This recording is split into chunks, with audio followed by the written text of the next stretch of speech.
This video is for my fellow Christians. I'm a Christian and I'm also gay. And I know this may not be compatible with your beliefs, and it might seem impossible to you. I believe there's one God. I believe He is Jesus Christ, and I believe that I am an unforgivable sinner who, through the grace of Christ, has been redeemed by God. I acknowledge my sin and have asked for God's forgiveness, and by virtually anyone's definition, I believe that makes me a Christian.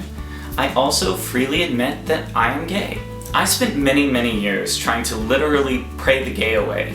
I cried, I prayed, and I pleaded to not feel the way that I did. And so I was so confused when nothing changed. We as Christians know that God is love.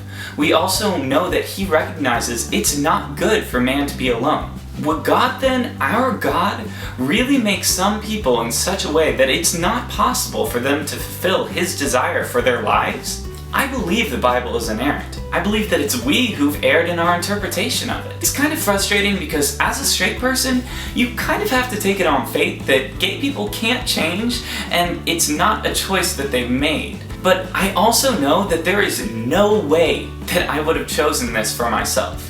It would be way easier to be straight. I wouldn't have experienced hateful slurs being yelled at me on the street, or having to stay in the closet for fear of losing my job, or knowing those who have been violently attacked just for being gay. Knowing that it isn't a choice, I think it becomes much more clear that it's God's will for us to express our love, and to do it in a committed way.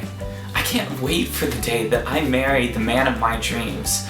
I dream of having a family and honoring the Lord in the way that I raise my children. All of these things are realistic possibilities, but I was closed off to them for the longest time because I was buried in guilt over something that was not under my control and was, in fact, part of God's plan for me.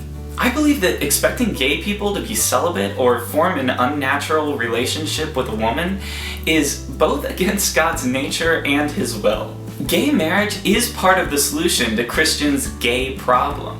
How can we condemn what we're calling morally reprehensible behavior when the option of a committed and yes, sacred union is not even possible? I just want you to know that being Christian doesn't necessitate that you're anti-gay or anti-gay marriage. Being Christian means that you're full of God's love. It means that you should be leading the charge for justice for everyone. I hope that my experience is informative for you, and I hope that you take action.